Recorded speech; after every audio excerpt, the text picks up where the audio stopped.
Okay, I'm back. Let's get this Milo Stewart reaction over with.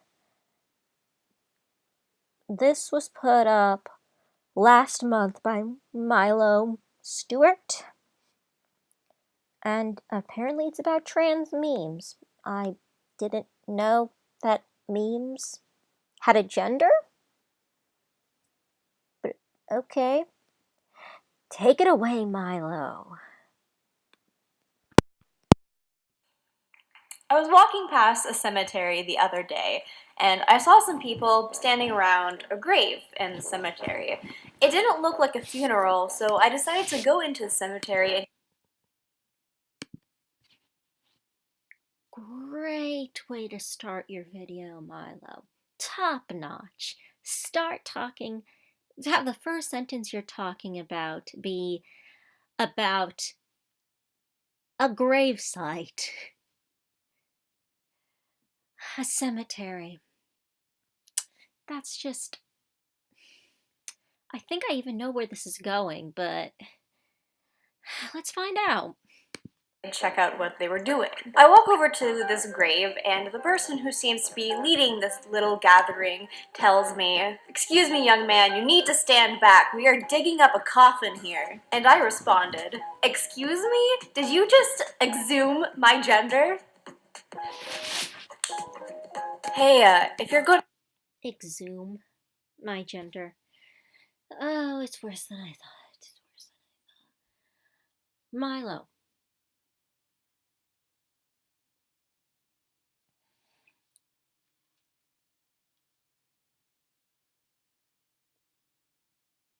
I'm sorry.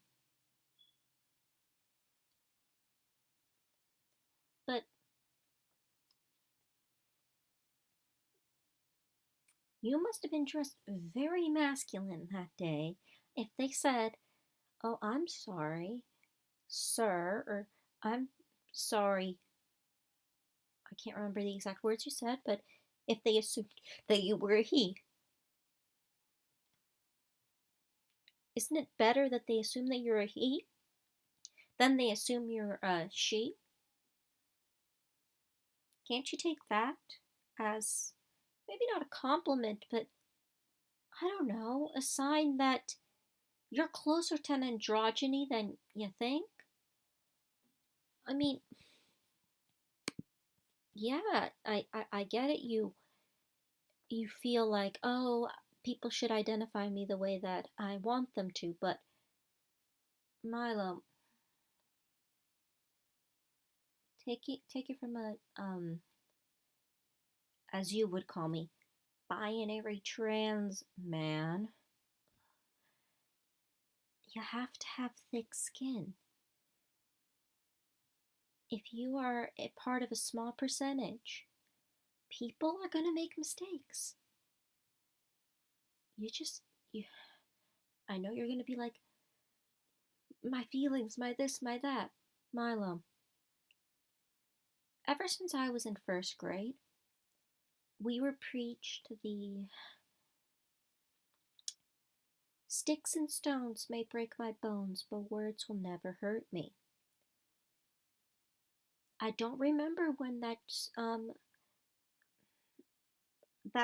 piece of advice changed, but you're an adult. As much as a kid you actually still look, but you're an adult now. And I hate to say it, but someone calling you a he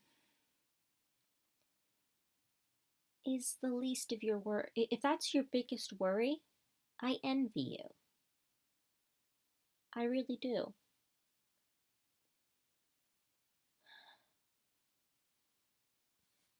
Okay, what is this next part? To make jokes about transgender people, can you at least make them funny? Like, make some jokes that binary and non-binary trans people can laugh at? Please and thank you. This has been a PSA. Yeah, to be honest, I don't even... That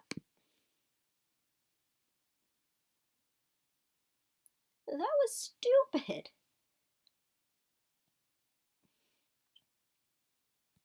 Was there a point to that video? Okay, I'll do one more.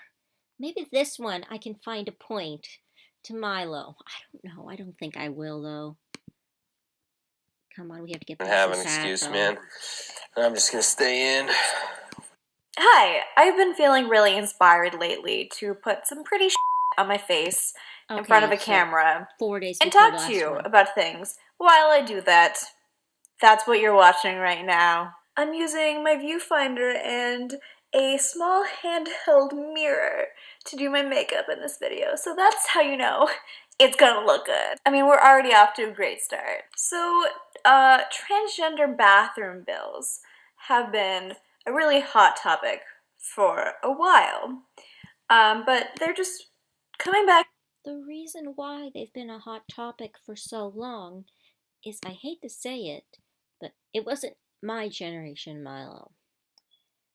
It was a couple of years younger than me, also known as you, your generation.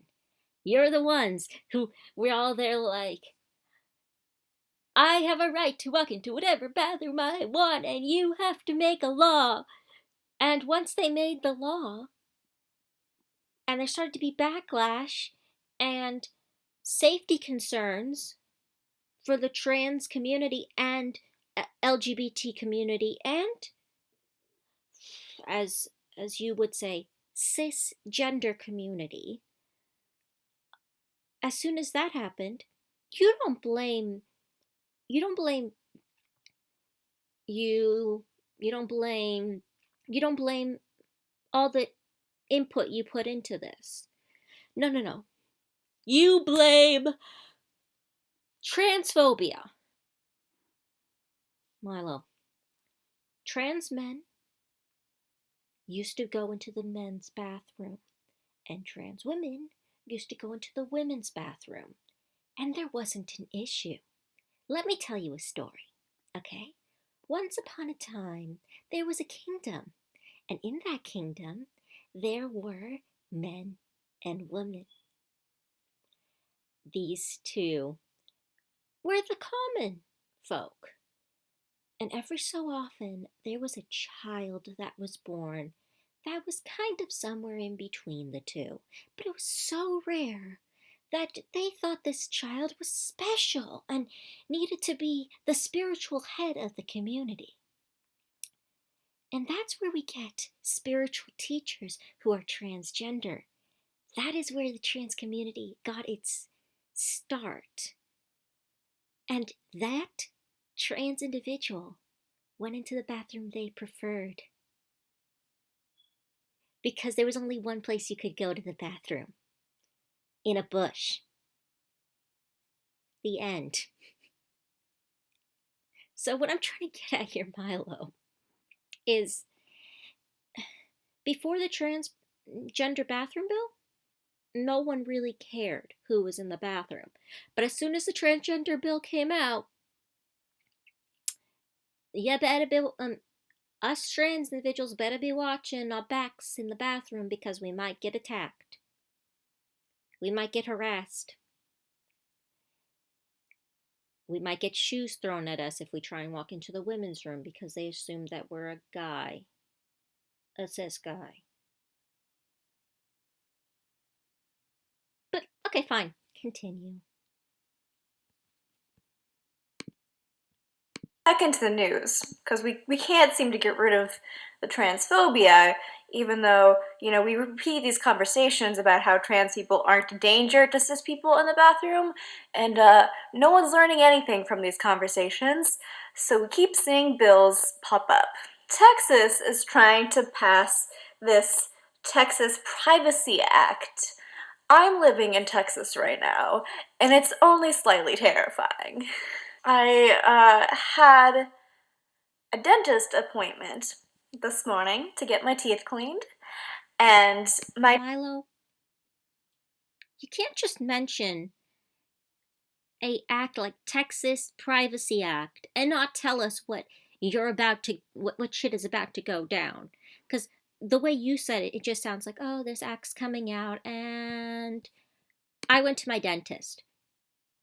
Milo,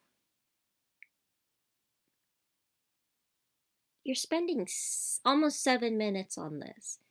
Can't you spend 30 seconds to explain to us who aren't from Texas what this privacy bill is gonna put people through? Or are you just gonna glance over it and make us believe it's like every other bathroom bill in existence? Hmm? Hmm? My dentist has really fancy TVs above the chairs that you have to sit in when you get your teeth cleaned. The news was playing while I was getting my teeth cleaned, so I'm like, alright, I mean, I have nothing better to do but to watch this. The dentist assistant had been talking to me while trying to clean my teeth, which is always annoying because, like, I would love to establish a relationship between, me and my medical professionals, but I can't do that when you're sticking metal stuff in my mouth. It doesn't work like that. She had left the room at the time. Um, okay, Milo has a point. Milo, you have a point there. Um, I'm gonna assume you have the same issue as me when you go to the dentist, where you'll be sitting in the chair and you really want to answer their questions, but your mouth is so small that as soon as they put like one implement in there, it has because you're going help me. But I'm sorry that I laughed, but I mean, I've been through similar experience, but it's kind of off topic.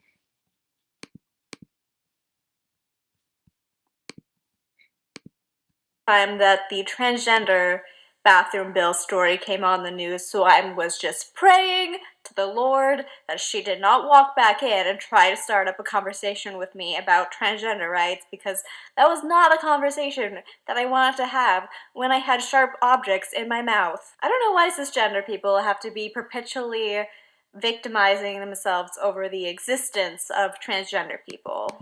Milo, it's not that they're victimizing themselves over the existence of trans people. It's more that you are probably the only trans individual they know. Just like at my dentist, I'm the only trans man that they know. They know one other trans individual who's a trans woman, and they have over like 1,000 clients for that one dentist. So for them, it's only natural for, if they want to ask a question about it, they're going to ask the only person that they know. Sure, it might be uncomfortable. Sure, some of the questions might be weird, but they aren't pressing. They're just curious. And it's what I said earlier. Our community needs thicker skin. We need to be able to just be like, okay, they're gonna ask they might ask some really, they might ask a question that we would normally answer, but they're gonna ask it in a weird way because they don't know how to ask it. They don't know any other way to ask. And it's not your job to explain it. That's true. But think of it this way. If let's replace our let's replace our gender with something a little more mainstream here, okay?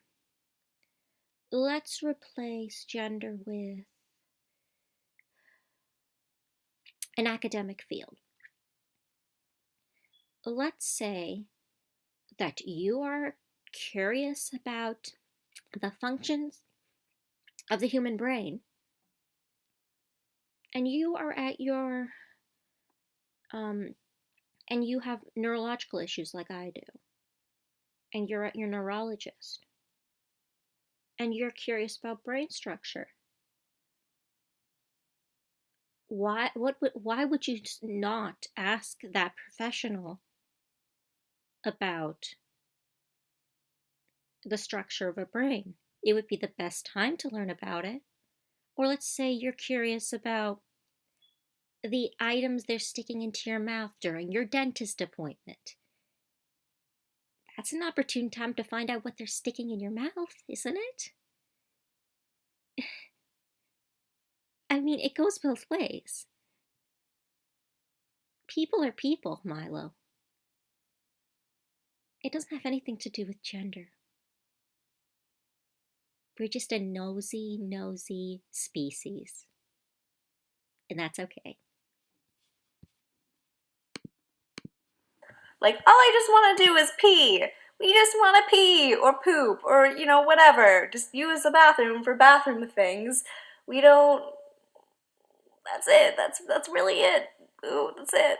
I consider myself somewhat of an expert on bathrooms, seeing as I have used both men's, women's, and gender-neutral bathrooms in my lifetime. And I can safely... Milo, how does that make you an expert on bathrooms? It just makes you someone who's been into all three types of bathrooms. And actually, that's not all the types of bathrooms we have here in America. There's the family bathroom, there's the intersex bathroom, there's the, some stores have like a co-ed bathroom that's literally for the trans community. There's, female bathrooms, there's male bathrooms. And in some places, shocker, it's very rare in America, mind you, but it does exist. There is one place out there that does still do this, where it's just a bathroom. No sign. Everyone goes to the same bathroom. No one complains. And none of this bathroom bill stuff is going to affect that place. Hopefully. That's debatable. say that cisgender boys have done much worse in bathrooms than I have ever done. I have dead walked into a boy's bathroom and seen a Whataburger, that's a fast food chain in Texas, a Whataburger bag stuffed in a toilet. In these conversations, I'm pretty sure that cisgender people don't realize that transgender men exist. And for those who are new to these conversations, transgender men are people who are assigned female at birth but who identify as male. Under this Texas Privacy Act, it would be so much easier for either cisgender or transgender men to claim that they are trans and then walk into the women's bathroom to perv on women, because they just claim that they're legally female and that they're trans. That's way easier than, putting on a full, female outfit, ooh, to say that they're a trans woman. Privacy acts are making it easier for people to do gross things in bathrooms. Plus, it's increasing hate and hostility towards trans people. So, I know people are really passionate about the National Geographic cover Gender Revolution thing recently, but I actually have a cute story to tell about that. My dad, Milo, give me a minute, please.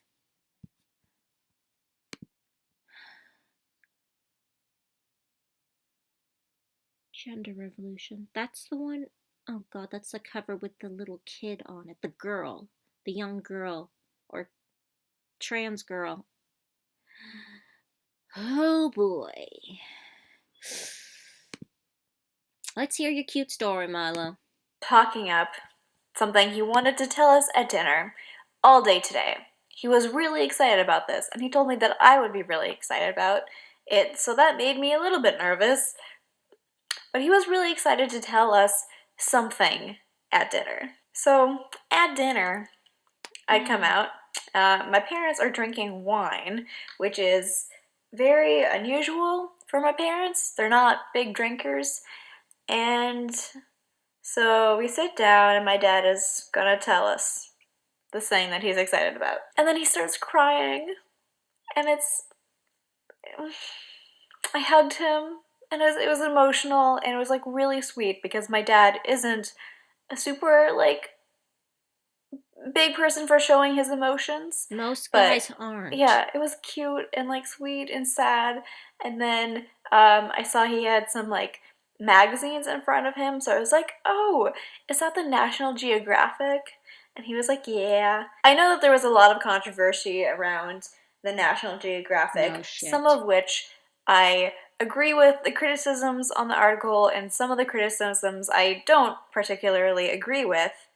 But I think, like, you can't deny the effect that any type of positive representation has on trans people and their families. My dad and I don't really talk about my transness ever, and he accidentally misgenders me a lot, but after we had this moment and I hugged him and we talked about the article, he told Transness. me, "I'm proud of you, son," which I think is the first time he vocally, like to me, called me son, which was really cute. So this is a Wait, finished wait, wait, look. wait, I'm really proud of wait. it. Like, Wait. Milo, you you've said that you're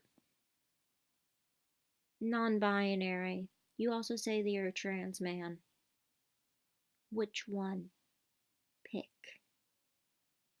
I don't mean that in a mean way, because I do have trans male friends who have already gone through transition, and now that they're halfway through their transition and still transitioning, they identify as gender nonconforming. But when they say gender nonconforming, they mean that they're not totally masculine. So I want to know, if you are gender nonconforming, which definition are we using? And if we're using the definition where that means that you're basically an androgynous individual with some traits of both genders, then please explain to me why you were so happy when your father called you son. What I'm trying to get at here, Milo, is you aren't gender nonconforming. You're a trans boy who heard the term gender nonconforming and thought, oh shit, I'm stuck in the wrong body and I don't think I'll ever be a guy, so I guess I'm nonconforming. Or at least that's what it comes off to me. I'm just one trans man, so I can't be sure. I'm not a therapist yet. I am studying psychology, but I don't know. I feel like when you first came out as a trans man, you found yourself. Then you went onto Tumblr and found a bunch of Tumblr genders, saw that people were saying that those Tumblr genders were part of the transgender umbrella, and assumed that that was all scientific fact.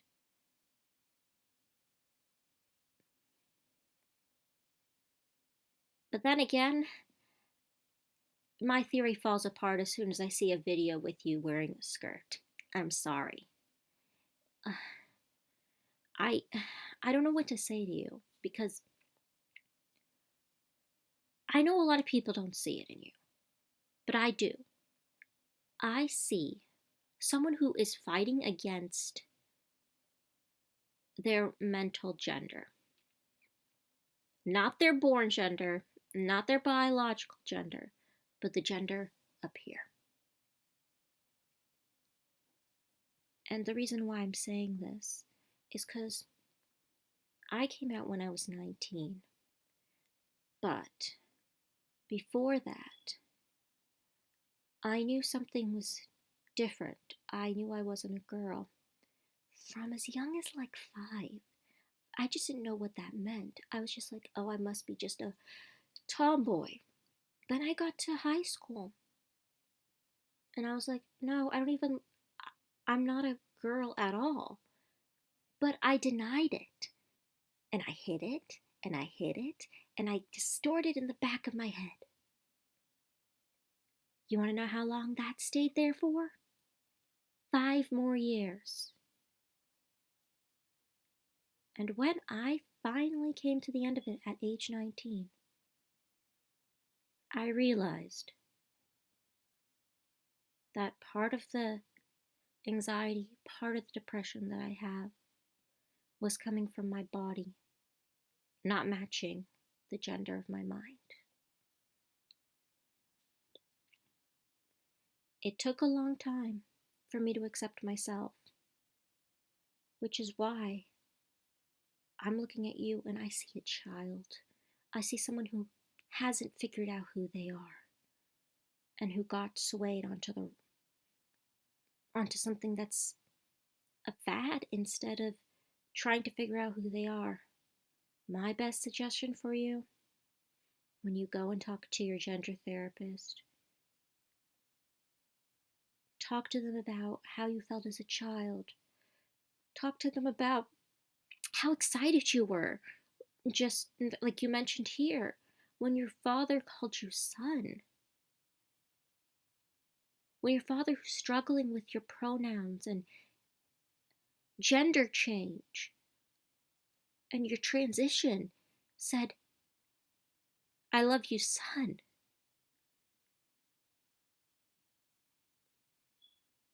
Think about that, okay? I can't ask you to promise me because I know you probably won't end up watching this, Milo. But that's how I feel. I feel like you're betraying your authentic self. Maybe your authentic self is a cis woman. I don't know. But I definitely know you're not non-binary. You're not androgynous. That's what I know. And you said you were very happy when your father called you his son. So, let me let you finish, considering you have another 40 seconds left. But please, if you do see this, Milo, think about it, okay? I mean, it's just like my everyday routine. I started doing my makeup this way when all these bathroom bills were introduced, and I needed a way to say, hey, my birth certificate may not say male, but I'm still gonna use the boys' bathroom.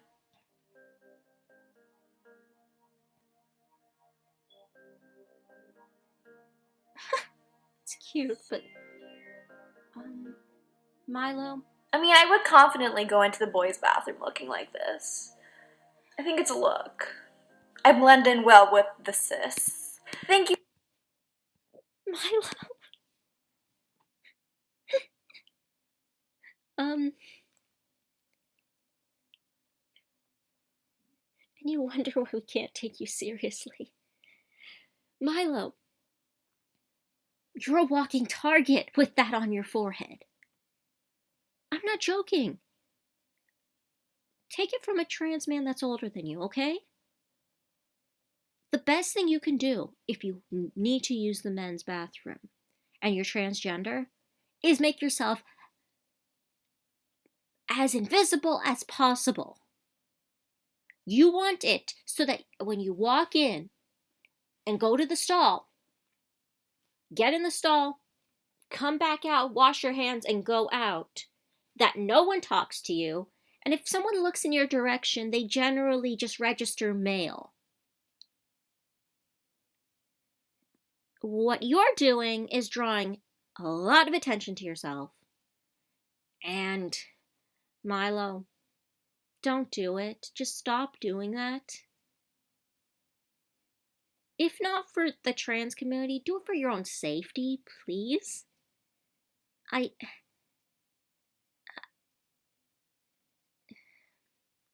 But I know you're not going to listen to me. Also, I'm going to tell you this. No cis guy's going to take you seriously with those glitter beads on your face.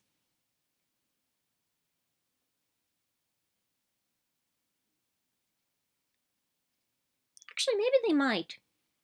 It does make you look kind of young. They might think you're like 13 and got stuff on your face. I don't know. But that's the best thing you can hope for with that on your face. Oh my god. Thank you for watching this video. I hope you enjoyed it. Peace! Yeah, Milo, peace. Yeah, to be honest, I don't even have an excuse, man.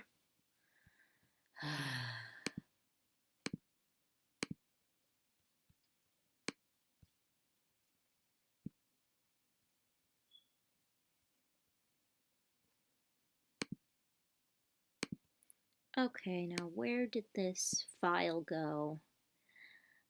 This is the part I hate. Is it this one? No, that's not it.